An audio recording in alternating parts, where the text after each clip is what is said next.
ரப்புல் ஆலமீனுடைய நேசம் கிடைப்பது என்பது அதற்காகத்தான் நம்ம இயங்குகிறோம். அல்லாஹ்வுடைய நேசம் கிடைத்து விட்டால் அல்ஹம்துலில்லாஹ். காசு அவனுக்கு தான் சொந்தம், ஆரோக்கியத்தை தருவது அவன் தான், ரிஸ்கை தருவது அவன் தான். அப்ப அல்லாஹ் நேசித்து விட்டால் அல்லாஹ் என்னை கைவிட மாட்டான். என்னை அல்லாஹ் நேசிக்கிறான் என்றால் அவன் எனக்கு முழு பொறுப்பு.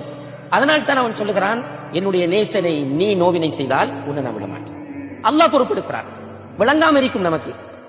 ஆனால் அல்லாஹுடைய நேசத்தை பெற்றுவிட்டால் மனைவிக்கு ரிலாக்சேஷன்.